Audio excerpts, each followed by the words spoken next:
Well, could the drop in net migration provide an opportunity for boosting a homegrown workforce, or could it have serious ramifications across industry, the caring professions, the construction industry and agriculture? Richard Tice is a property developer, the co-chairman of the campaign group Leave Means Leave, and Owen Tudor is head of the EU and International Relations Group at the TUC. Welcome, both of you. Good afternoon. Good afternoon. And Richard Tice, first of all, I suppose, were you surprised by these figures? Isn't it inevitable if we vote to leave the EU? Aren't people going to think twice before deciding to come here? Well, I think these figures are a welcome step in the right direction. I think it's important to remember that, the numbers are still growing, very significantly, and are still well above the government's target of less than 100,000. And it's important to remember, when you hear all the scaremongering from the CBI and the IOD, that in the 1990s we had average annual immigration of just 63,000 a year, and yet the public sector worked very well, businesses thrived, and actually we had higher wage growth than we've got at the moment. So it's quite sustainable to have immigration levels down at those levels, and actually to have a happier, community and society. Well, just on that 100,000 figure, I mean, the government does have the levers to control numbers coming from outside Europe already, even before we leave the EU. So we're talking about different figures altogether, and yet they remain persistently high. Non-EU migration is 179,000. That's right. But as we go forward and we're able to control our own borders and make our own decisions, actually what we should have is a fair immigration system that doesn't differentiate between EU or non-EU people, but it welcomes those who we need to fill the gaps in our skills in our society. But we've already got those controls, haven't we, on non-EU migration? We haven't, and yes, it's probably fair to say that the government hasn't been using them sufficiently correctly and strongly. But it's interesting, isn't it? You've got the sort of statements from the CBI, the scaremongering they've put forward, and yet actually we've got record numbers of people in work, record low levels of unemployment, and we've got over 800,000 young British people not in education, employment or training, and actually what we should be doing is focusing on them and getting them into work and to help our society. Let me bring in Owen Tudor at that point then. Yes, the CBI is warning that there'll be a loss of vital skills, and that should be a concern for everyone. But isn't this something to be seen as a huge opportunity for homegrown talent? If there are shortages in areas like the construction industry, a bricklayer in London could be earning £1,000 a week. Isn't that a great opportunity for a homegrown worker? Well, hello, Carolyn. I think I agreed with Dominic's piece earlier, where he said that this is mostly a symptom of the economy rather than causing anything, although we will, I think, as a result of this, be losing much needed skills in sectors like the health service.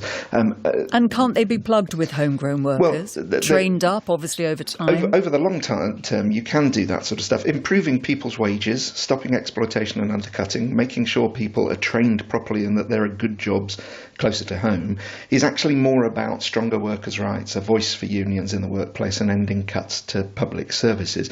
If you look at what's happened to wages over the last few years, for instance, Germany's got far more migrants than we do, but their wages are rising by more than 5% over the last 5 or 6 years, whereas our wages are stagnant or falling. So it's not actually that migration leads to changes in the economy. Migration is responding to those changes to the economy, and the worry is that, as Dominic said, what people are making decisions about is they're worried that comparatively the UK's economic prospects are worse than those in the rest of Europe. Well, isn't that the case, Richard Tice? The value of the pound is dropping. Somebody from one of the Eastern European countries will think, if I'm not earning as much in the UK as I can at home, what's the point in uprooting and travelling to the UK?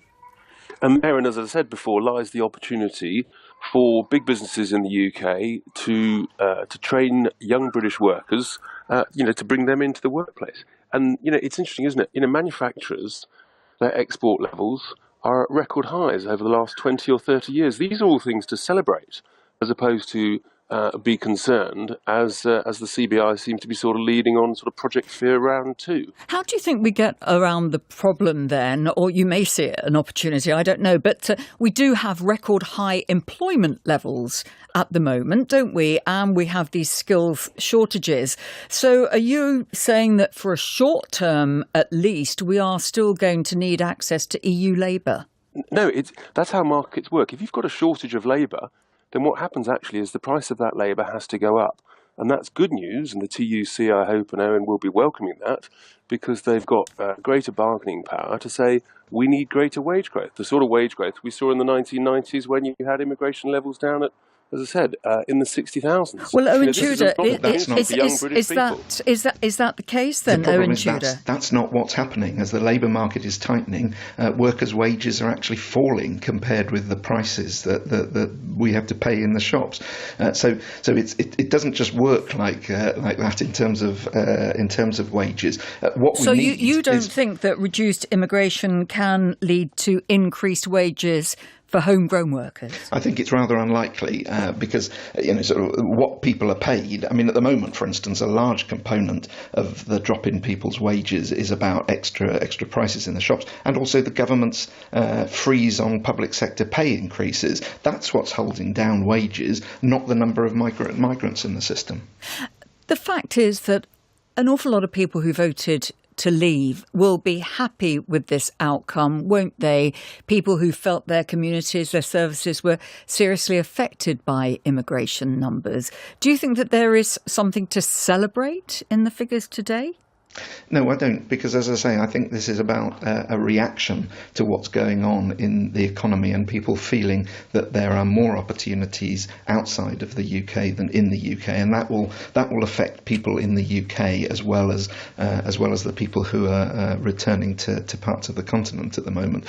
What we need, as I say, is we need to do things that actually raise people's wages, that give people training, and these are all things that we can do regardless of there being migrants in the system. Some employers clearly have been using migrant labour to reduce the need for training. We spend less on training than the European average, for instance, and they've also been using migrants to put pressure on wages. And Richard Tice, just a brief one to you. This is said quite often, isn't it, that the UK's got an ageing population, and without the taxes from a younger migrant population, we're going to have a problem in paying for pensions and healthcare in future, aren't we? Very briefly, if you could. Given we've got record levels of employment, record low levels of unemployment, and yet wages are not going up. And I'm astonished by the TUC's suggestion there that actually that's not related to the quantity of labour coming in. Of course it is. It's a basic economics. The more you increase the supply of labour, the price of that labour stays the same or goes down. And paying for pensions and healthcare? Well, as I say, we've got record numbers of people in work. We all know that everybody's living longer, therefore they're going to have to work longer. That's basic economics. That's completely different to the level of wage growth of the young British workforce. Richard Tice and Owen Tudor, thank you both very much indeed.